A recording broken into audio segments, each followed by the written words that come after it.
இப்போ நம்ம இங்க வந்து பைபிள் இன்ஸ்டியூட் மாதிரி இப்போ வேதத்தை கற்றுக் கொடுக்குறோம், வேத பாடத்தை. அது எப்படின்னா 1 இயர் கோர்ஸ் மாதிரி, டிப்ளமோ கோர்ஸ் மாதிரி வித் சர்டிஃபிகேட்டோட கொடுக்குறோம். 2 செமஸ்டர் வரும். 5 மாதம் கிளாஸ், 1 மாதம் வந்து ரிவிஷனு, ஒரு சின்ன எக்ஸாமு, திரும்ப 5 மாதம் கிளாஸு, திரும்ப வந்து 1 மாதம் ரிவிஷனும் எக்ஸாமும் இருக்குது. இது நீங்கள் நேரில் வந்து கற்றுக்கலாம், இல்லை வாட்ஸ்அப்பில் ஆடியோ கால் வழியாக, இல்லை வீடியோஸ் உங்களுக்கு அனுப்புகிறோம். வேலைக்கு போகிறவங்கன்னா நீங்கள் இஷ்டப்பட்ட நேரத்தில் வந்து அந்த வீடியோ பார்த்துட்டு நீங்கள் வந்து இந்த பரீட்சை எழுதி சர்டிஃபிகேட் வந்து வாங்கலாம். மாதம் 500 ரூபாய் வந்து கட்டி வந்து இதை படிக்கலாம். வாரத்தில் 2 கிளாஸ் இருக்கும். நேரில் வந்து படிக்கிறவங்க வியாழன் அல்லது வெள்ளி வந்து பகலில் 10 to 11, இல்லை மத்தியானம் 1 to 2 இந்த வியாழன் வெள்ளி இருக்கும். 2 நாள் இல்லை ஒரே நாள் நான் 2 மணி நேரம் உட்காந்து 2 கிளாஸை முடிச்சுக்கிறேன்னா அது உங்களுடைய விருப்பம் தான். இப்போ இந்த மாதம் 500 ரூபாய் கொடுக்க முடியாதவங்களுக்கு, இப்போ ஏன்னா இப்போ பெண்கள் அதிகமாக இருக்கனால கணவர் வந்து அந்த பணம் கொடுக்கலன்னா உங்களுக்கு கொடுக்க முடியாது இல்லையா, அவங்களுக்கு ஃப்ரீயாகவும் கற்றுக் கொடுக்குறோம். அதே மாதிரி படிக்கிற பசங்க இருக்காங்க இல்லை, ஸ்கூல் காலேஜ் படிக்கிற பசங்களுக்கும் ஃப்ரீயாகவே வந்து எடுக்கலாம். சரியா, இதை நீங்கள் மற்றவங்களுக்கு தெரியப்படுத்துங்க. அதில் என்ன போர்ஷன்லாம் வருதுங்கிறத நீங்கள் அப்புறமா இது முடிஞ்சதுக்கு அப்புறமா நீங்கள் கேட்டு தெரிஞ்சுக்கலாம். ஊழியத்தை குறித்து மொத்தம் 27 லெசன் இருக்கு. 5 சப்ஜெக்ட், 27 லெசன் ஏறக்குறைய அப்ராக்சிமேட்டா. இது லெசன்ஸ் இன்னும் வந்து ஒரு 2 லெசன்ஸ் வந்து அதிகமாகும். ஆனால் கன்ஃபார்ம் வந்து சிலபஸில் 27 லெசன் இருக்கு, 5 சப்ஜெக்ட் இருக்கு. சரியா, அதே மாதிரி நம்ம இங்கே ஜெபிக்கிறோம் இல்லையா, ஒருவேளை ஒரு சிலர் இந்த குழந்தையின்மை, ஹஸ்பண்ட் ஒய்ஃப் ப்ராப்ளம், இந்த மாதிரி ஒரு சில பிரச்சனைகள் இருக்கு இல்லையா, இந்த மாதிரி பிரச்சனைகளுக்கு வேண்டி நம்ம அந்த கடைசி வாரம் மெயினா அந்த கூட்டத்தை வச்சிருக்கு. புதன்கிழமை எல்லா மாசம் கடைசி வாரத்துல உள்ள கூட்டம் இது. குறிப்பா பெண்களுக்கு உள்ள கூட்டம். ஃபேமிலியில யார் வேணா வரலாம், பெண்கள், அதே மாதிரி துன்மார்க்கத்துல இருக்கிற கணவர், பிள்ளைங்க, அவங்களுக்கு வேண்டி நீங்க அது தொடர்ந்து 7 வாரம் வரும்போது கண்டிப்பா நீங்க ஒரு ஜெப குறிப்போட வாங்க. அந்த கடைசி வாரம் தொடர்ந்து 7 வாரம் நீங்க இருதயத்துல ஜெபிச்சுட்டு வரும்போது அது கண்டிப்பா ஆண்டவர் நிறைவேற்றுவார். அதே மாதிரி உங்களுடைய ஜெப குறிப்பை இதுல எழுதி போடுங்க. கண்டிப்பா அது உங்களுக்கு நிறைவேறாம இருக்கும் இல்லையா, வசனத்துக்கு உட்பட்டு உள்ள ஜெப குறிப்பை நீங்க இதுல எழுதி இதுக்குள்ள போடுங்க. கண்டிப்பா அது யாருக்கு வேணுமோ, உங்களுக்குன்னா நீங்க இல்லை, உங்க பிள்ளைங்களுக்கு வேணும்னா அவங்க பிள்ளைய ஜெபத்தோட விசுவாசத்தோட வந்து எழுதி போட சொல்லுங்க. கண்டிப்பா அது கர்த்தர் உங்களுக்கு செய்வார். சரியா, நம்ம கர்த்தருடைய வார்த்தைக்கு நேரம் போகலாம். நமக்கு ஊழியர்கள், நம்மளுடைய ஊழியத்துல சப்போர்ட் பண்றதுக்கு நிறைய பேர் தேவை. இப்போ தமிழ் அழகா எழுதுறவங்க தேவைப்படுறாங்க. அதுக்கு வேண்டி உங்க ஜெபத்துல வந்து நீங்க வச்சுக்கோங்க. அப்புறம் கம்ப்யூட்டர் தெரிஞ்சவங்க தேவைப்படுறாங்க. வெளியில சுவிசேஷம் அறிவிக்கிற எவாஞ்சலிஸ்ட் தேவைப்படுறாங்க. இப்போ ஹாஸ்பிட்டல் மினிஸ்ட்ரி, அது ட்ராக்ஸ் கொடுக்க, அது இதுக்கு இந்த மாதிரி ஊழியர்கள் தேவைப்படுறாங்க. இப்போ உங்களுக்குள்ள அந்த தன்னார்வம் இருந்ததுன்னா, ஏவப்பட்டீங்கன்னா நீங்க வாங்க, கேளுங்க, எப்போ எப்படி யார் கூட சேர்ந்து இதை பண்றதுன்னு கேளுங்க. அதுக்குண்டான வழிகளை சொல்றோம். நீங்க வந்து செய்யலாம். ஏன்னா உங்களுக்கு ஊழிய அழைப்பு இருக்கு, ஆண்டவருக்கு செய்யணும்னு பல வருஷமா உங்களுக்குள்ள பாரம் இருந்திருக்கும். ஆனா செய்ய முடியாம அதுக்குண்டான கரெக்டான வாய்ப்பு அமையாம இருந்திருக்கும். அதான் நீங்க சொன்னீங்கன்னா நாங்க அதுக்குண்டான வழிவாசல எப்படி நீங்க செய்யலாம் எங்களோட இணைஞ்சுக்கிறது நாங்க அது சொல்லலாம். சரியா, நம்ம தொடர்ந்து தியானிச்சுட்டு இருக்கிற வேத பகுதிக்குள்ள போகலாம். அது எசேக்கியேல் எழுதின அந்த புஸ்தகத்துல 38வது அதிகாரம் 7வது வசனம். நீ ஆயத்தப்படு, உன்னுடனே கூடின உன் எல்லா கூட்டத்தையும் ஆயத்தப்படுத்து, நீ அவர்களுக்கு காவலாளனா இரு. ஹல்லேலூயா. இன்னைக்கு பவுல்ங்கிற அந்த நபர் மூலியமா எப்படி ஆயத்தப்படலாங்கிறத நம்ம பார்த்துக்கலாம், எடுத்துக்கலாம். அப்போஸ்தலர் 9வது அதிகாரம். நம்ம இதுல இந்த பவுல்ங்கிற இந்த நபர் வழியா நம்ம ஒரு சில விஷயத்த வந்து கத்துக்க போறோம்.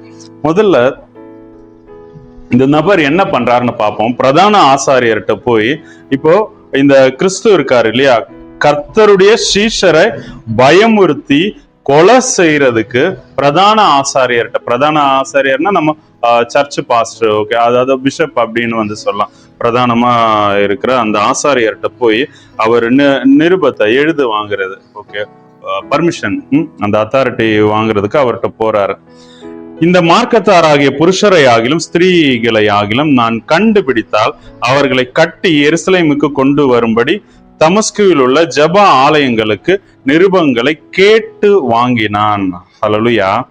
இந்த மனுஷனுக்கு இருக்கிற அந்த ஒரு தேவ பக்திய நான் பார்த்து பிரமிக்கிறேன்.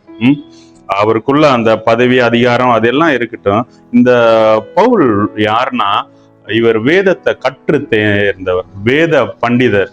கமாலியல் பாதத்துல இருந்து வந்து அவர் வசனத்தை எல்லாம் வந்து கத்துக்கிட்டவர். அதாவது நீதி, அந்த நியாயப்பிரமாணம் முழுசும் வந்து அவருக்கு ரொம்ப தரவா அதுல ஊறி இருந்தவர். அதன்படி பார்க்கும்போது இவருக்கு வந்து தேவன் வந்து யாருன்னு தெரியல, மெய்யான தேவன். ஏன்னா அது நம்ம இன்னைக்கு பிரமாணத்தை குறிச்சும் வந்து நம்ம பார்க்க போறோம். இங்க கீழே பாருங்களேன், ஒரு ஒளி வருது, அவன் தரையில விழுறாரு. நீ என்னை, 4வது வசனம் நான் வாசிக்கிறேன். அப்பொழுது தரையில விழுந்தான். அப்பொழுது சவுலே சவுலே நீ என்னை ஏன் துன்பப்படுத்துகிறாய் என்று தன்னுடனே சொல்லுகிற ஒரு சத்தத்தை கேட்டான். ஹல்லேலூயா. அதற்கு அவன், ஆண்டவரே நீ யார் அப்படின்னு கேட்கிறார். அப்போ பவுலுக்கு ஒரு சத்தம் கேக்குது. இதே நீங்க பின்னாடி வாசிச்சீங்கன்னா 22வது அதிகாரம் அப்போஸ்தலர்ல, நீ 8வது வசனம், நீ துன்பப்படுத்துகிற நசரேயனாகிய இயேசு நானே என்றார். என்னுடனே கூட இருந்தவர்கள் வெளிச்சத்தை கண்டு பயம் அடைந்தார்கள். என்னுடனே பேசினவருடைய சத்தத்தையோ அவர்கள் கேட்கவில்லை. ஹல்லேலூயா. ஏன் இவருக்கு மட்டும் அந்த சத்தம் கேட்டதுன்னா, இவருக்கு வசனம் தெரியும். ஹல்லேலூயா. நீதியின்படி இப்போ பவுல்ல இருந்து நாம கத்துக்கிற வேண்டிய விஷயம், தேவனுடைய சத்தம் உங்களுக்கு கேட்கணும்னா உங்களுக்கு ஃபர்ஸ்ட் வசனம் தெரிஞ்சிருக்கணும். ஹல்லேலூயா. நம்ம ஜெபிக்கிறோம், மணிக்கணக்கா நிறைய பேர் வந்து பொதுவாகவே பெந்தகோஸ்து சபையில இப்போ இருக்கிற இதுல எனக்கு தெரிஞ்சு இந்த கடந்த ஒரு 10-15 வருஷமே ஜெபத்துக்கு தான் அதிகமா ஃபோக்கஸ் பண்றாங்க. ஜெபம் நல்லதுதான், நீங்க வசனம் இல்லாம ஜெபிக்க முடியாது, ஜெபிக்கவும் கூடாது. முதல்ல விசுவாசம் இல்லாம ஜெபிக்க முடியாது. ஏன்னா வசனம் உங்களுக்கு தெரியலன்னா நீங்க எப்படி ஜெபிப்பீங்க? இல்லையா?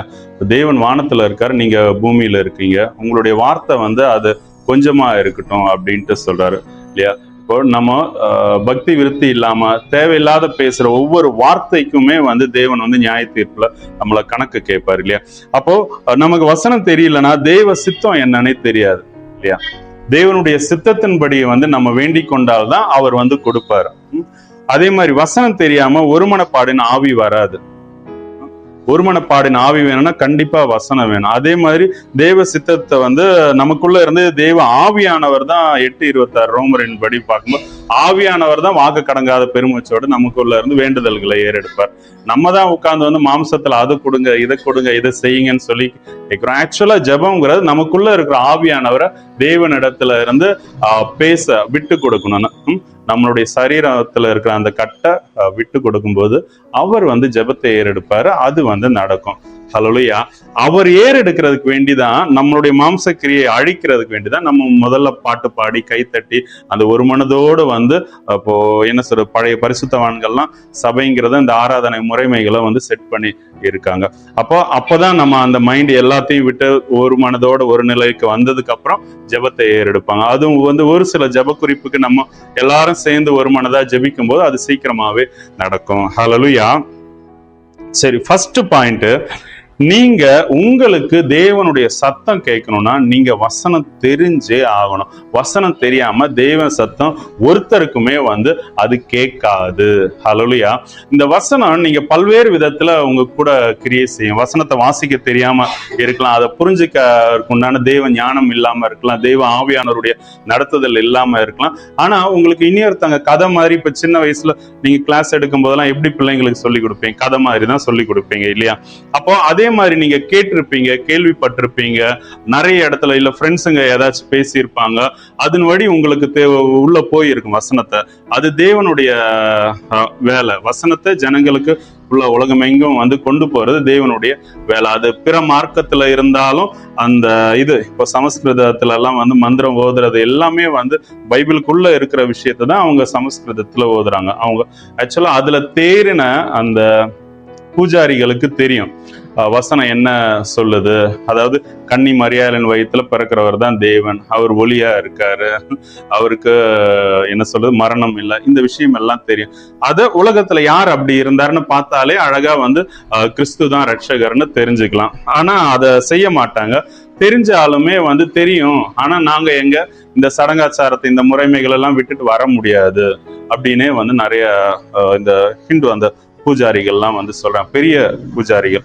நான் அதை அவங்க பேர்லாம் சொல்ல போகல. சரி, இப்போ நீங்க வசனம் தெரியலன்னா தேவ சத்தம் உங்களுக்கு கேட்காது.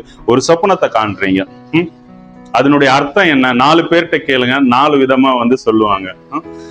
நானுமே ஆரம்பத்துல, இப்போ நான் அதிகமா வந்து எனக்கு சொப்பனம் தரிசனத்தை ஆண்டவர் காட்டுவார். எனக்கு அர்த்தம் தெரியாது. ஒரு அக்காட்ட வந்து கேட்பேன், அவங்க சொல்லுவாங்க, அவங்களுடைய அம்மா அவங்களுக்கு கத்து கொடுத்திருந்தாங்க, அதன் வழியா எனக்கு வந்து சொல்லி கொடுத்திருந்தாங்க. நடுவுல வந்து அது கொஞ்சம் இடரெல்லாம் இருந்தது, அது கரெக்டா இல்லாத மாதிரி என்னுடைய ஆவி வந்து அந்த சொப்பனத்தினுடைய அர்த்தம் சொல்றதுக்கு எனக்கு ஒத்து போகல. நான் அழுதேன், உட்கார்ந்து நான் கேட்டேன், நீங்க தானே என் கூட பேசுறீங்க, அதை நான் புரிஞ்சுக்கிறதுக்கு உதவி செய்யுங்க. ஒரு சில மாசம் ஆச்சு, எப்படியும் 9 மாசம் இருக்கும்னு நினைக்கிறேன். அந்த 9 மாசமும் நான் யார்கிட்டயுமே வந்து 9 மாசம் எத்தனை சொப்பனம் பார்த்திருப்பேன் இல்லையா?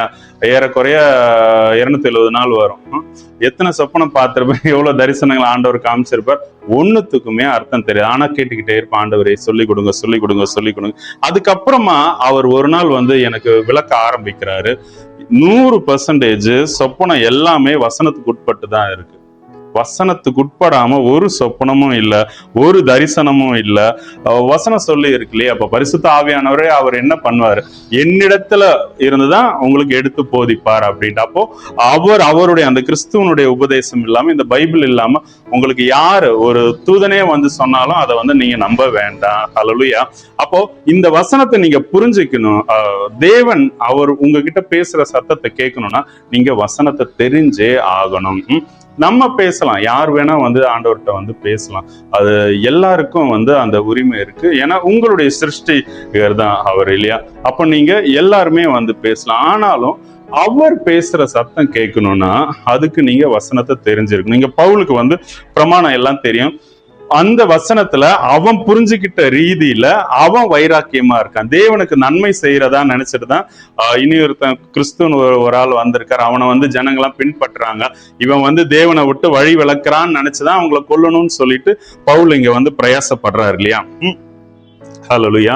அப்ப நீங்க வந்து அதிகமா வசனத்தை வாசிங்க, ஜெபத்தை குறைக்க வேண்டாம். ஜெபம் வந்து நமக்கு கையில இருக்கிற கடைசி ஆயுதம். புதிய ஏற்பாடுல பார்க்கும்போது நீங்க அவர் கட்டளை தான் இடுவார், பிசாசை துரத்துவாரு, அதே மாதிரி சுகத்தை வந்து கொடுப்பாரு. இயேசு கிறிஸ்துவின் நாமத்தினால நீங்க இங்க எதை கேட்டாலும் தருவேன்னு சொல்லியிருக்காரு. நீங்க நாமத்துல சொல்லும் போது பிசாசு போகும், ஆசீர்வாதம் அந்த வீட்டுல அப்படியே தங்கி இருக்கும். நம்ம அதை எல்லாமே ஜெபம்னு சொல்லிட்டு அது ஒரு மாயையான பின்பத்தை கிரியேட் பண்ணி வச்சிருக்கோம். நீங்க அதுக்குள்ள வந்து போக வேணாங்கிறது என்னுடைய கருத்து. இப்போ நீங்க பரிசுத்தமா இருந்து உங்களுக்குள்ள தேவ வசனமும் நீங்க தேவனுக்குள்ள இருக்கும் போது நீங்க சொல்றது வந்து அப்படியே நடக்கும். ஹல்லேலூயா. தேவனுடைய புத்திரர்கள், இப்போ பவுலா இருக்கட்டும், சரி பேதுருவா இருக்கட்டும், யோவானா இருக்கட்டும், பேதுருனுடைய நிழல் படும் போதெல்லாம் சுகமாகுது. ஏன் அவ்வளவு வல்லமை? என்ன விசுவாசிக்கிறாங்க, என்னிலும் அதிகமான அந்த கிரியைகளை செய்வாங்கன்னு சொல்லி இருக்காங்கல்ல. அப்போ இயேசு கிறிஸ்துவனுடைய நிழல் பட்டு சொஸ்தமான மாதிரி இல்லை, வேத வசனத்துல குறிப்பிடல, நமக்கு பைபிள்ல கொடுக்கப்படல. அப்போ அதை விட அதிகமா வந்து பேதுரு மூலியமா வந்து நடக்குது இல்லையா? அப்போ ஒரு ஆளால எழும்பி நடக்க முடியல, இயேசு கிறிஸ்து நாமத்தினால எழும்பி நடன்னு சொல்லும் போது வந்து அவங்களும் வந்து துள்ளி குதிச்சு எழும்புறாங்க இல்லையா? அந்த இடத்துல போய் ஜெபிச்சுட்டு இல்லை. நீங்க நிறைய பாருங்களேன், பவுலா இருக்கட்டும் இதைத்தான் செய்வாங்க. அவருடைய உருமால் பாடும் போதெல்லாம் சுஸ்தமாகுது இல்லையா? நீங்க வந்து உங்களை ஜெபிக்க வேணான்னு சொல்லல. இப்போ ஜெபம் வேண்டான்னு ஒரு வகையான உபதேசம் இருக்கு, நான் அந்த உபதேசியா இல்ல, அதுக்குள்ள வந்து போகல. நீங்க பலவீனமா இருக்கனால, உங்களுக்கு வேற வழி தெரியாதனாலதான் வந்து நீங்க ஜெபத்துல போறீங்க. நீங்க தேவ வசனத்துல வளருங்க, தேவ ஆவியில பலப்படுங்க, விசுவாசத்துல தேறி இருங்க. ஹல்லேலூயா. கர்த்தர் உங்களை கொண்டு பெரிய காரியத்தை செய்வார். நீங்க வசனம் இல்லாம ஆண்டவருடைய சத்தத்தை உங்களால கேட்க முடியாது. நீங்க வசனம் தெரிஞ்சுக்கலாம். உங்களுக்கு வசனம் தெரியலன்னா, இப்போ ஒரு போதகரோ இல்ல ஒரு ஊழியரோ இல்ல ஒரு ஏதோ ஒருத்தர் வசனத்தை உங்களுக்கு சொல்றாங்க, ஆண்டவர் இதை சொல்றாருப்பான்னு சொன்னா நீங்க அப்படியே நம்புவீங்க. உங்களுக்கு வசனம் தெரியலாம், இல்ல இவர் சொல்றது வந்து தப்பா இருக்கு இந்த வசனத்தின் படின்னு சொல்லிட்டு நீங்க ஜெபிக்கும் போது ஆண்டவர் வந்து இல்ல இது சொன்னது பிசாசு அப்படின்ட்டு. பிசாசு எப்படி வசனத்தை கொண்டுதானே வரான் இல்லையா? அப்ப ஜெயிக்கணும் இல்லையா? ஹல்லேலூயா. அப்போ உங்களுக்கு வசனம் தெரியாம தேவனுடைய சத்தத்தை கேட்காதுங்கிறது நமக்கு ஃபர்ஸ்ட் பாயிண்ட் இல்லையா? இப்போ இவரு ஏன் தேவனுடைய சத்தம் தேவன்னு இவருக்கு வந்து தெரியல இல்லையா? 5வது வசனம் சொல்லுது, ஆண்டவரே நீர் யார்? இவர் எப்பேற்பட்டவர்? இப்ப நீங்க எல்லாம் வருஷ கணக்கா வந்து நீங்க எல்லாருமே எனக்கு சீனியரா தான் இருப்பீங்க. அதிகமா வசனத்தை வாசிச்சு, இப்போ ஆண்டி சொல்லும் 42 தடவை பைபிள் வாசிச்சு முடிச்சிருக்காங்க சொன்னாங்க. இப்ப எல்லாருமே அதிகமா பைபிள் வாசிச்சிருப்பீங்க, வசனத்துல எல்லாம் தேறி இருப்பீங்க இல்லையா? இப்போ ஆண்டவர் என்ன சொல்ற, இப்போ பவுலுக்கே என்ன ஆகுது, நீர் யார்? அவ்வளோ வசனத்துல தேறி இருந்தும் தேவன் யாருன்னே தெரியல. சத்தத்தை கேக்குது, ஆனாலுமே தேவன் யாருன்னே தெரியல. இப்போ என்ன சொல்றது, நம்மளுடைய கிறிஸ்தவ வட்டாரத்துல ஆண்டவர் பேசுறது, ஆண்டவர் தான் பேசுறாருங்கிறது தெரியல. ஆண்டவர் எப்பேற்பட்டவர்ங்கிற அந்த அவருடைய சுபாவத்தை புரிஞ்சுக்கிற அந்த உணர்வுள்ள ஆவி வந்து இல்லாம இருக்கு. நீங்க கண்டிப்பா ஒவ்வொரு நாளுமே உங்களுடைய ஜெபத்துல இந்த ஒரு வார்த்தையை சேர்த்துக்கொள்ளுங்க, உணர்வுள்ள ஆவியை கொடுங்க அப்படின்ட்டு. அப்ப உணர்வுள்ள ஆவி வேற, பரிசுத்த ஆவி வேறையான்னு இல்ல. பரிசுத்த ஆவியானவருடைய தன்மை தான் அந்த ஒரு உணர்வு. அவரு நீங்க எந்த அளவுக்கு விட்டு கொடுக்குறீங்களோ அந்த அளவுக்கு பரிசுத்த ஆவியானவர் உங்களுக்குள்ள இருந்து கிரியை செய்வார். அதாவது ஆவி மண்டலம் வந்து அதனுடைய ஆக்ட், அதனுடைய கிரியை வந்து அது ஒரு மாதிரி இருக்கும். இப்போ ஒரு பக்கம் நல்ல ஆவி, ஒரு பக்கம் கெட்ட ஆவி, ஒரு பக்கம் வந்து பரிசுத்த ஆவி, ஒரு பக்கம் வந்து அந்த பிசாசனுடைய ஆவி. இது எல்லாமே ஆவி மண்டலத்துல இருக்கு. இது உங்களுக்குள்ள நமக்குள்ள எப்படி கிரியை செய்யணும்னா, நம்ம ஆத்மா எதை விரும்புதோ, இப்போ நான் வந்து ஒரு இச்சிக்கிறதோ கோவப்படுறதோ இதை விரும்பிச்சுன்னா பிசாசு எனக்குள்ள கிரியை செய்யும். இது நான் பரிசுத்தத்தை மற்றவங்களுக்கு உதவி செய்யணும், அன்பா இருக்கணும், வசனத்தின்படி நடக்கணும்னு சொல்லி பரலோக ராஜ்யத்துக்கு அடுத்தவைகளை குறித்து நான் கிரியையோ யோசிக்கும் போது தேவ ஆவியானவர், அந்த பரிசுத்த ஆவியானவர் வந்து கிரியை செய்வார். நீங்க எந்த அளவுக்கு விட்டு கொடுக்குறீங்களோ, நீங்க எந்த அளவுக்கு வாஞ்சிக்கிறீங்களோ, நீங்க எந்த அளவுக்கு முற்படுறீங்களோ அந்த அளவுக்கு இந்த பக்கம் இருக்கிற ஆவியும் உங்களுக்கு செயல்படும், இந்த பக்கம் இருக்கிற ஆவியும் செயல்படும். ஹல்லேலூயா. அதனாலதான் உங்களுக்கு நீங்க பூரண புருஷர் ஆகும் வரைக்கும் உங்களை தேற்றும்படியா எபேசியர் 4, 11, 12, 13, 14 வசனத்துல இருக்கு. அப்போஸ்தலர், தீர்க்கதரிசி, சுவிசேஷகர், மெய்ப்பர், போதகர்னு சொல்லிட்டு 5 வகையான ஊழியத்தை கொடுத்திருக்கு. அவங்க வழிய உங்களை வந்து கிறிஸ்துவ போல வந்து மாத்தி கொண்டு வருவாங்க. இந்த மனுஷனுக்கு ஏன் அவர் கிறிஸ்துவ தெரியலனா, இப்ப பிதாவாகிய தேவன் பேசியிருந்தா ஒரு வேலை தெரிஞ்சிருக்கும் அவருடைய ஸ்டைல். ஏன்னா இவர் வந்து நியாயப்பிரமாணத்தை தான் கற்று தேர்ந்தவர். இயேசு கிறிஸ்துவ தெரியாது, இயேசு கிறிஸ்துவனுடைய உபதேசம் இவருக்கு தெரியாது. இப்போ நம்மள பலரும் இன்னுமே நியாயப்பிரமாணத்துக்கு கீழ்ப்படிஞ்சு நியாயப்பிரமாணம் 10 கட்டளைகள் இப்படி போறவங்களா இருக்கலாம். அதை பத்தி ஒரு லைட்டா ஒரு அவுட்லைன் மட்டும் பார்த்துக்கலாம், எடுத்துக்கலாம். எபிரேயர் 7ஆம் அதிகாரம் ஃபர்ஸ்ட் பாத்துடலாம். ஒரு சில வசனத்தை மட்டும் நான் காட்டுறேன், நீங்க வீட்டுல உட்கார்ந்து அத வாசிங்க, புரிஞ்சுக்கோங்க. இப்போ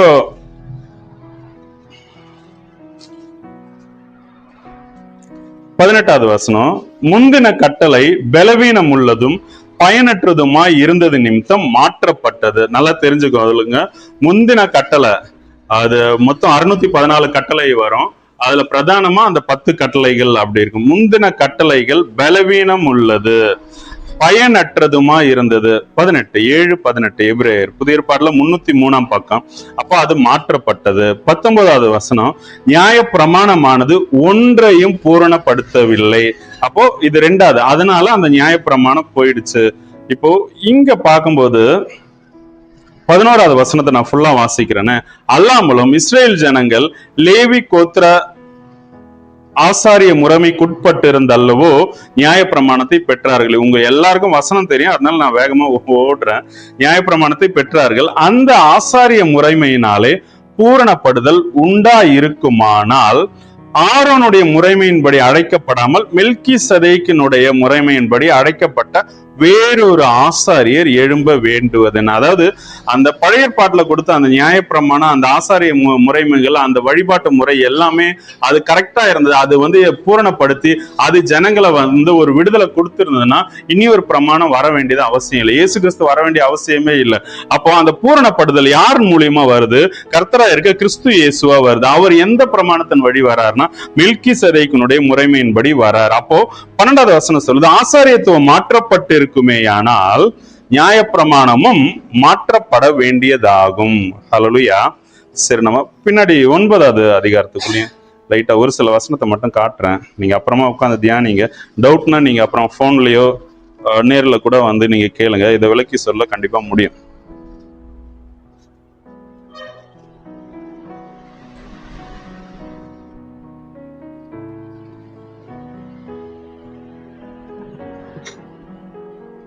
இப்போ இங்க மரண சாசனம் இருக்கு பாருங்களா, 16, 17, 18வது வசனம். ஏனென்றால் இப்ப உடன்படிக்கையும் மாற்றப்பட்டாச்சு. 15 கடைசியில பார்க்கும்போது புது உடன்படிக்கையின் மத்தியஸ்தராய் இருக்கிறார் யாரு? கர்த்தரா இருக்கிற கிறிஸ்து இயேசுவை வந்து சொல்லி இருக்கு. இப்போ நீங்க அந்த திருவிருந்து எடுக்கும் போது அந்த ரத்தத்தை பானம் பண்ணும்போது, திராட்சை ரசத்தை பானம் பண்ணும்போது, இது புது உடன்படிக்கைக்குரிய என்னுடைய ரத்தமா இருக்கு, புது உடன்படிக்கை. அப்ப அந்த பழைய உடன்படிக்கை வந்து மாறிடுச்சு. இது நீங்க அப்புறமா கூட நீங்க ஃப்ரீயா பாருங்க. இந்த மரண சாசனத்தை மட்டும் நான் சொல்லிடுறேன். எங்கே மரண சாசனம் உண்டோ அங்கே அந்த சாசனத்தை எழுதினுடைய மரணமும் உண்டாக வேண்டும். எப்படி எனில், மரணம் உண்டான பின்பே மரண சாசனம் உறுதிப்படும். அதை எழுதினவன் உயிரோடு இருக்கையில் அதற்கு பலன் இல்லை. அந்தபடி முதலாம் உடன்படிக்கையும் ரத்தம் இல்லாமல் பிரதிஷ்டை பண்ணப்படவில்லை. அப்படி கீழே பார்க்கும்போது ரத்தம் சிந்துதல் இல்லாமல் பாவ மன்னிப்பு இல்லை அப்படின்ட்டு இருக்கு. இது எல்லா உலக ஜனங்கள் மத்தியில எந்த தேவனை கும்பிடுறவங்களும் இந்த ரத்தம் சிந்துதல்னாலதான் பாவ மன்னிப்பு இருக்குன்னு சொல்லிட்டு அவங்க ஜெபம், நம்மளுடைய பாஷையில ஜெபம், அவங்க பிரார்த்தனைன்னு சொல்லுவாங்க, அவங்க பலி அப்படி வந்து போவாங்க. இப்ப வருஷத்துக்கு ஒரு தடவை வந்து இந்த கோயிலுக்கு ஆடுலாம் வெட்டுவாங்கல்ல, அதையெல்லாம் நம்ம பைபிள் முறைப்படிதான் அவங்க அந்த பாவத்தை அந்த மிருகத்தினுடைய மேல வச்சு அதை வெட்டி பலி செலுத்தி இப்படி எல்லாம் வந்து செய்வாங்க. இப்போ மரண சாசனம் எழுதினது யாரு? பாவம் செஞ்சா மரணம்னு சொல்லி எழுதுனது நம்ம தேவன் தான் இல்லையா, தேவனாகி கர்த்தர். அப்போ இங்க என்ன சொல்லுது? ரத்தம் சிந்துதல் இல்லாம பாவம் மன்னிப்பு இல்லையா? அவர் தன்னுடைய ரத்தத்தையும் சிந்தி நம்மளுடைய எல்லாருடைய பாவத்தையும் கழுவிட்டாரு.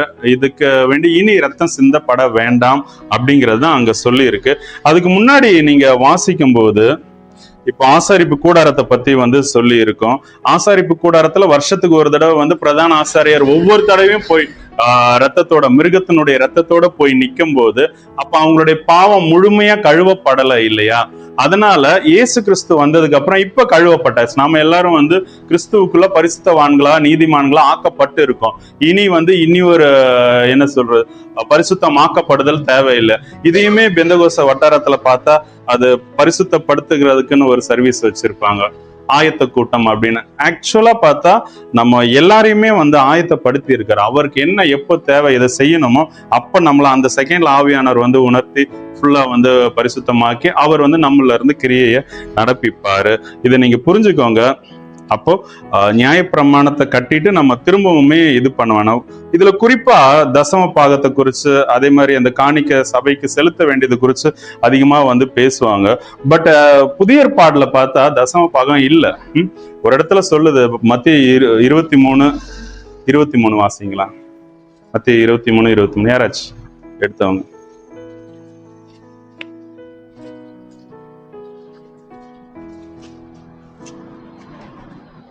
எடுத்துட்டீங்கன்னா வாசிங்க.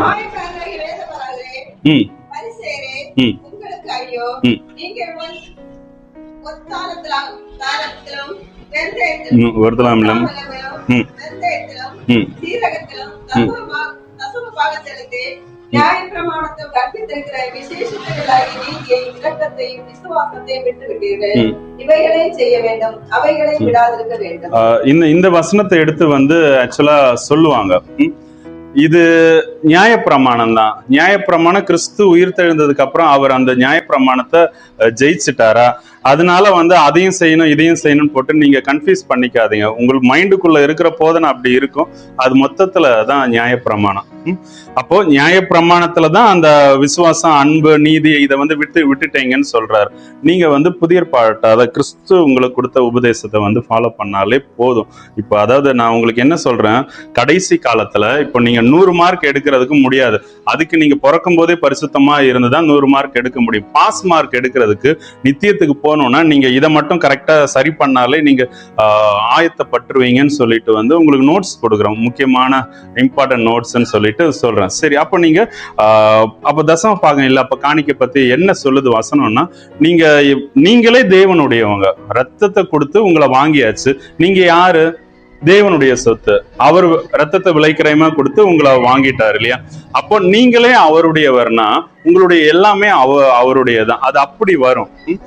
அல்லேலூயா. அப்போ உலகத்து மேல பற்றுதலா இருக்கவங்களுக்கு அவர் சொல்றாரு இல்லையா, நீ எல்லாத்தையும் வித்து தரித்திரர் கூட, அது அந்த மாதிரி பட்டவங்களுக்கு அவர் அப்படி சொல்றாரு. அல்லேலூயா. கர்த்ததாமே இதை உங்களுக்கு விளங்க வைப்பாராக. சரி, அப்போ நம்ம தேவனுடைய சத்தத்தை கேட்கணும்னா இந்த வசனத்தை நம்ம தெரிஞ்சிருக்கணும். வசனத்தை தெரிஞ்சிருந்துமே பவுல் இப்படி இருந்தாரு, நீங்க இப்படி இருந்துடக்கூடாது. ஹல்லேலூயா.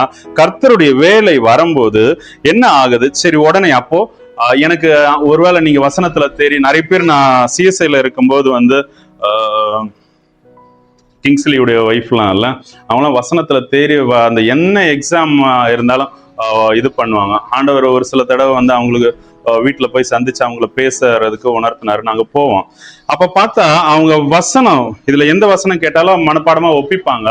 ஆனா தேவனுடைய நடத்துதலோ, ஆவியானவருடைய அந்த புரிதலோ, தேவனுடைய அந்த தன்மையே வந்து அவங்க கிட்ட வந்து இல்லாம தான் வந்து இருந்தது. ஹல்லேலூயா. அந்த மாதிரி ஒருவேளை இங்க யாராச்சும் இருந்தீங்கன்னா அவங்களுக்கு தான் இந்த ஃபர்ஸ்ட் பாயிண்ட், நீங்க உணர்வு அடையும்படியா இதை வந்து சொல்றேன். அப்போ இந்த மாதிரி இருந்தீங்கன்னா என்ன பண்றதுன்னா, நீர் யாருன்னு கேட்கிறாரு இல்லையா? அப்போ தேவனுடைய இந்த எவ்வளவுதான் வசனம் தெரிஞ்சிருந்தும் தேவனை யாருன்னு தெரியாம இருக்காங்க. அவங்களுக்கு அதற்கு கர்த்தர், நீ துன்பப்படுத்துகிற இயேசு நானே அப்படின்ட்டு. இந்த இடத்துல பவுல் பேசுற விதத்தை பாருங்க. ஒரு சத்தம் கேக்குதா, ஒரு ஒலி வருதா, அப்போ உடனே ஆண்டவரேங்கிறார். ஆண்டவரேன்னா வந்து ஆளுகை செய்பவர். கர்த்தத்துவம் அவர் தோளின் மேல் இருக்கு இல்லையா? அப்போ ஆளுகை செய்யறவர் என்ன? இப்ப நான் ஒருத்தன் ஆண்டவனேன்னு கூப்பிடுறேன்னா அவனுடைய ஆளுகைக்குள்ளதான் நான் இருக்கேன். அப்படி அப்போ அவர் கண்ட்ரோலுக்குள்ள ஆண்டவர் எடுத்துட்டாரு இல்லையா? கிறிஸ்து இயேசு. ஒரு வெளிச்சம் வருது, சடுதியில இவர் கண்ட்ரோலை விட்டு விழுறாரு. உடனே வந்து அந்த சத்தத்தை கேட்கும்போது ஆண்டவனே, அதாவது நான் உங்க கண்ட்ரோல்ல தான் இருக்கேன்னு புரிஞ்சுக்கிட்டு அந்த வார்த்தையை உபயோகிக்கிறாரு. ஆண்டவரே நீங்க யாரு அப்படின்ட்டு. அதற்கு கர்த்தர், நீ துன்பப்படுத்துற இயேசு நான் தான் அப்படின்னு சொல்றார். உடனே இப்போ என்ன பண்ணணும்னா, இந்த பவுல் மாதிரி நான் என்ன செய்ய சித்தமா இருக்கிறீர், ஹல்லேலூயா, இந்த சித்தத்தை கேட்கணும். தேவ சித்தத்தை நீங்க கேட்டு தெரிஞ்சுக்கணும். தேவ சித்தம் ரொம்ப ரொம்ப ரொம்ப முக்கியம். இது வந்து பர்பஸ், நம்ம கண்டிப்பா அத்தியாவசியமான ஒண்ணு. தேவனுடைய சித்தம் நம்மளை குறிச்சு, இப்ப என்ன குறிச்சு ஒரு சித்தம் இருக்கும், இவளை குறிச்சு ஒரு சித்தம் இருக்கும். என்ன குறிச்சு இந்த காலகட்டத்துல 40 வயசு வரைக்கும் என்ன குறிச்சு இது செய்யணும்னு இருக்கும். ஆடு மேய்க்கணும், இத்தனை வயசு வரைக்கும் ஆடு மேய்க்கணும். இந்த இடத்துல வந்து இந்த நாள்ல வந்து நான் பாளையத்துக்கு போகணும்னு இருக்கணும். அதுக்கு அடுத்து வந்து நான் வந்து சவுலை வந்து எதிர்க்காம அவனுக்கு பயந்து ஓடணும்னு இருக்கும். அதுக்கப்புறம் அவர் குறிச்ச நாள்ல நான் வந்து ஹெப்ரோன்ல ராஜாவா இருக்க வேண்டியது இருக்கும். அதுக்கப்புறம் எருசலேம்ல ராஜாவை கொண்டு வர. இப்படி குறிப்பிட்ட காலகட்டத்துல அவருடைய சித்தத்தின்படி நாம எல்லாமே நடக்கணும். அப்போ நமக்கே தெய்வ சித்தம் தெரியலனா நாம எப்படி தெய்வ சித்தத்தை நிறைவேற்றுறது? மத்தேயு 7:21 சொல்லுது, என் பிதாவினுடைய சித்தத்தின்படி செய்யாதவன் அவருடைய ராஜ்யத்துல பிரவேசிக்க மாட்டான். அப்போ தேவனுடைய சித்தம் வந்து ரொம்ப ரொம்ப ரொம்ப வந்து முக்கியமா இருக்கு. நம்ம ஒவ்வொருத்தர்ட்டையும் கேட்டா ஈஸியா ஒரு சில வசனத்தை எடுத்து இதுதான் சித்தம், சுவிசேஷம் அறிவிக்கிறது தான் சித்தம், ஊழியம் பண்றதுதான் சித்தம், ஒரே வசனத்துல சொல்லுவோம் அன்பா இருக்கிறது தான் தெய்வ சித்தம். இதெல்லாம் வந்து நான் எப்படி சொல்றதுன்னே வந்து தெரியல. இது அவங்க தங்களுக்கு தெரிஞ்சதை வச்சுட்டு அப்படியே காலத்தை ஓட்டிட்டு இருக்காங்க. நான் ஊழியர் சொல்ல, நம்ம விசுவாசிகள் நம்மளதான் சொல்றேன். நீங்க அதுக்குள்ள போகாதீங்க. அந்த விசுவாசம் இன்னதென்று நம்ம பகுத்தறியணும்னு வசனம் சொல்லுது. 12:2 வாசிங்களா? ரோமர் 12வது அதிகாரம் 2வது வசனம். இந்த பிரபஞ்சத்துக்கு ஒத்த வேஷம் தெரியாமல் தேவனுடைய சித்தம் இன்னதென்று பகுத்தறியும்படியாக உங்கள் மனம் புதிதாகிறதுனால மறுரூபம் அப்படின்ட்டு இருக்கு இல்லையா? அப்போ அவருடைய சித்தம் என்னன்னு நாம பகுத்து அறியணும். அப்போ அவருடைய சித்தத்தை இப்படி சொன்னாலும் அது இது தேவனுடைய சித்தம் தானான்னு சொல்லி நம்ம எதை வச்சு பகுத்து அறிவீங்க? உங்களுக்கு முன்னாடி வசனம் தெரிஞ்சிருக்கணும். வசனம் தெரிஞ்சாதான் தேவனுடைய சித்தம் என்னன்னு சொல்லி நம்ம பகுத்தறியறதுக்கு முடியும். ஹல்லேலூயா. அப்போ இந்த சித்தத்தையே பகுத்தறிய வேண்டியது இருக்கனால, பகுத்தறியறது நமக்குள்ள இல்லாதனால தெய்வ சித்தம் என்னன்னு நமக்கு தெரிய மாட்டேங்குது. ஹல்லேலூயா, ஹல்லேலூயா. சரி, அப்போ தேவனுடைய சித்தத்தை நம்ம கண்டிப்பா தெரிஞ்சுக்கணும். இங்க பவுல பார்ப்போம். கலாத்தியர் 1 பார்க்கும்போது 17வது வசனம் வாசிங்களா? எடுத்துட்டீங்கன்னா, எனக்கு முன்னே அப்போஸ்தலனானவர்களிடத்தில் எருசலேமுக்கு போகாமல், அதாவது ஃபர்ஸ்ட் இவர் ஞானஸ்தானம் எடுத்து ஊழியத்தை தொடங்குறாருல இவரு. இப்ப நீங்களும் நானோவா இருந்தா ஒருவேளை என்ன முதல்ல இப்போ இயேசு கிறிஸ்து தான் தேவன்னு தெரிஞ்சாச்சா, உடனே என்ன பண்ணும்? இயேசு கிறிஸ்து எங்க இருக்கார், அப்போஸ்தலர்லாம் எங்க இருக்காங்க, எருசலேமுக்கு தான் போவோம். ஆனா இவர் ஃபர்ஸ்ட் கேட்கிறதே என்ன, நான் என்ன செய்ய சித்தமா இருக்கிறேன்னு கேட்கிறாரா? முதல்ல தன்னை தேவனுடைய சித்தத்துக்கு ஒப்பு கொடுத்துட்டார். அப்படி ஒப்பு கொடுக்கும் போது தேவ ஞானம் எந்த அளவுக்கு பவுல்கிட்ட கிரியை செய்து, பவுலை ஏன் எல்லா ஊழியரும் சரி, தேவனே ஏன் இந்த பைபிள்ல ஒரு என்ன சொல்றது, ஒரு ஒரு நல்ல ஒரு அதிகமா அவர் கனம் படுத்துறாருன்னா தேவ சித்தத்துக்கு ஒப்பு கொடுத்திருப்பார். இந்த வசனத்தை பாருங்களேன். அவர் எருசலேமுக்கு போகாமல் அரபி தேசத்திற்கு புறப்பட்டு போய் மறுபடியும் தமஸ்கு ஊருக்கு திரும்பி வந்தேன் அப்படின்ட்டு 3 வருஷம் சென்ற பிறகுதான் பேதுருவே பார்த்திருக்காரு. ஹல்லேலூயா. அப்போ தனியாவே ஊழியம் பண்றாரு. இப்போ நம்ம யாரை கேட்டாலும் சப்போர்ட்டுக்கு தான் கேட்கிறோம் இல்லையா? ஏன்னா நம்மளுடைய பலன் குன்றுனதா இருக்கு. இந்த மனுஷன் வசனத்துல தேறி இருக்கான். தேவனை பார்த்த சந்தோஷத்துல அவர் சொல்றத மட்டுமே செஞ்சா போதும். அவர் சொல்லிட்டாரா, அது கேட்டுச்சா, உடனே அதன்படியே அவன் அப்பவே நடக்க தொடங்குறான். இன்னும் பவுல் தெய்வ சித்தத்தை செய்யறத ஒரு சில வசனத்தை சொல்றான். அப்போஸ்தலர் 21 பார்க்கலாம். 11வது வசனத்துல இருந்து நம்ம அவ்வளவுதான் முடிக்க போறோம். 14வது வசனம் வரைக்கும் நானே வேகமா வாசிக்கிறேன். அவன் எங்களில் இருந்து பவுலுடைய கச்சையை எடுத்து, இது அகபுங்கிற ஒரு தீர்க்கதரிசி, அவன் எங்களிடத்தில் பவுலனுடைய கச்சையை எடுத்து தன் கைகளை கால்களையும் கட்டி கொண்டு, இந்த கச்சையுடையவன் எருசலேமில் உள்ள யூதர் இவ்விதமாய் கட்டி புறஜாதியார் கையில் ஒப்பு கொடுப்பார்கள் என்று பரிசுத்த ஆவியானவர் சொல்லுகிறார் என்றான். இவைகளை நாங்கள் கேட்டபொழுது எருசலேமுக்கு போக வேண்டாம் என்று நாங்களும் அவ்விடத்தாரும் அவனை வேண்டிக் கொண்டோம். எவனை? பவுல வேண்டிக் கொண்டாங்க. அதற்கு பவுல், ஹல்லேலூயா, இங்க பரிசுத்த ஆவியானவர் என்ன சொல்றாரு, நீ அங்க போனா இப்படி உன் கையை காலெல்லாம் கட்டி புறஜாதியார் இடத்துல ஒப்பு கொடுப்பாங்க அப்படின்னு சொல்றாரு. ஆனா பவுல் என்ன பண்றாரு, நீங்கள் அழுது என் இருதயத்தை ஏன் உடைந்து போக பண்ணுகிறீர்கள்? எருசலேமில் நான் கர்த்தராகிய இயேசுவின் நாமத்திற்காக கட்டப்படுவதற்கு மாத்திரமல்ல, மரிப்பதற்கும் ஆயத்தமா இருக்கிறேன். ஹல்லேலூயா என்றான். அவன் சம்மதியாதபடியினால் கர்த்தருடைய சித்தம் ஆக கடவுது என்று அமர்ந்திருந்தோம். ஹல்லேலூயா. பரிசுத்த ஆவியானவர் தான் சொல்றாரு, நீ போனா அங்க உன்னை துன்பப்படுத்துவாங்க, கைய காலை கட்டி போடுவாங்க அப்படின்ட்டு. ஏன்னா அகபங்கிறது இப்போ தீர்க்கதரிசியா இருக்கிற அவர் சரியா தான் சொல்றாரு. ஆனாலுமே பவுல் என்ன சொல்றாரு, இன்னும் தேறி இருக்காரு தேவ சித்தத்துக்கு. நான் அங்க போய் இந்த மாதிரி கட்டப்படுறதுக்கு மாத்திரம் இல்ல, நான் மறிக்கவும் ரெடியா இருக்கேன். ஹல்லேலூயா. தேவ சித்தம் அவனுக்கு சொல்லியாச்சு, நீ போகணும்ட்டு. இதுக்கப்புறம் அவர் போனாரான்னு பார்த்தா அவர் கண்டிப்பா போயிருக்காரு. போய் நடந்தது இன்னும் நல்லா இருக்கும். நீங்க பொறுமையா உட்கார்ந்து வாசிங்க, ஒரு விருப்பத்தோடு வாசிங்க. நீங்க எல்லாருமே கல்யாணம் ஆகும்போது உங்களுடைய கணவரை பார்க்கறதுக்கு ஒரு ஆசை, கணவரோட வாழ்றதுக்கு ஒரு ஆசை, கணவருடைய வீட்டுல பிரவேசிக்கிறதுக்கு ஒரு புத்துணர்ச்சி இருந்திருக்கும் இல்லையா? அதை விட அதிகமா ஆசையோட வேத வசனத்தை வாசிங்க, தேவனை பத்தி தெரிஞ்சுக்கோங்க. ஹல்லேலூயா. இன்னைக்கு நம்ம என்ன கத்துக்கிட்டோம்னா, பவுல்கிட்ட இருந்து எப்படி நாம தேவனுக்குன்னு நாம ஆயத்தப்படணும். முதல்ல வசனத்துல தேறி இருக்கணும். ஹல்லேலூயா. அப்பதான் தேவனுடைய சத்தத்தை நம்ம கேட்க முடியும். ஹல்லேலூயா. ரெண்டாவது, தேவனுடைய சித்தத்தை அவருடைய சித்தத்தின்படியே நாம செய்யணும். எப்படி? இதே பவுல் செஞ்ச மாதிரி. ஏன் இந்த 10வது அதிகாரத்துக்கு மேல எந்த ஒரு அந்த சீஷரை 120 சீஷரை யாருடைய பேரும் பெருசா வராது. தேவன் பவுல தான் எடுத்து பயன்படுத்துவார். ஹல்லேலூயா. இல்லையா? ஏன் பவுல் மூலியமா இந்த நிருபத்தை கொடுத்துருக்குன்னா, அவன் ஃபுல்லாவே தேவனுக்குன்னு கொடுத்துட்டான். நான் இல்ல. இப்போ பிலிப்பியர்ல பார்க்கும்போது எல்லாத்தையும் நஷ்டம் குப்பைன்னு விடுறான். இப்போ உங்களுக்கு ஹிண்ட்ஸும் கொடுக்குறேனே. இப்போ நீங்க தேவனை அறிஞ்சிக்கணும்னா வேற ஆப்ஷனே இல்லை, உங்களுக்குள்ள சுய வெறுப்பு வரணும். தேவனை அறிகிற அறிவின் மேன்மைக்காக நான் எல்லாத்தையும் நஷ்டம் நின்னுகிறேன், எல்லாத்தையும் குப்பையுமா நான் விடுறேன் அப்படின்னு சொல்றேன். அப்போ உங்களுக்குள்ள அந்த சுய வெறுப்பு இல்லைன்னா தேவனை ஒருபோதும் அறிந்து கொள்ளவே முடியாது. ஹல்லேலூயா. நீங்க சொல்லலாம், நிறைய ஊழியக்காரங்கள் இப்படி செல்வந்தரா இருக்கிறாங்களே, இப்படிலாம் இருக்காங்களே அப்படின்னு பார்த்தா, அதான் சுயத்தை வெறுக்காம தேவனை அறிந்து கொள்ள முடியாது. பிசாசு ஊழியம் பண்ணுவான், அது வேற சாப்டர், அது அப்படியே போயிட்டு இருக்கும். சரியா? பிசாசு ஆத்துமாக்களை கொடுப்பான், பிசாசு நிறைய விடுதலை கொடுப்பான். விடுதலைன்னா அவனுங்க ஆளுங்க தானே கட்டி வச்சிருக்குது இல்லையா? அப்போ அதை நீங்க புரிஞ்சுக்கோங்க. ஹல்லேலூயா. தேவனுடைய சித்தத்துல தேவன் உங்களுக்கு என்ன சொன்னாரோ அதை மட்டும் ஃபோக்கஸ் பண்ணுங்களேன். பாக்கி எல்லாத்தையும் இப்போ ஒரு சிலர் நான்லாம் வந்து எக்ஸாம் டைம் என்ன பண்ணுவேன், எது படிக்கிறதுனே தெரியாது. அத்தனை நாள் ஸ்கூல் கவனிச்சிருக்க மாட்டேன். கடைசி நாள் உட்காந்து எது படிக்கிறதுன்னு அவர் இம்பார்ட்டன்ட் கொஸ்டின் சொல்லும் போது நான் இங்க வேற ஏதாவது வேலை பார்த்துட்டு இருந்தோம், வரைஞ்சிட்டு கிரிக்கெட் ஏதாவது இருந்திருப்பேன். எதை படிக்கிறதுனே தெரியாது. அப்போ போன்லாம் இல்லை. அக்காட்ட கேட்டா அடிப்பா, அப்பாட்ட கேட்டா போச்சு, அவ்வளவுதான்.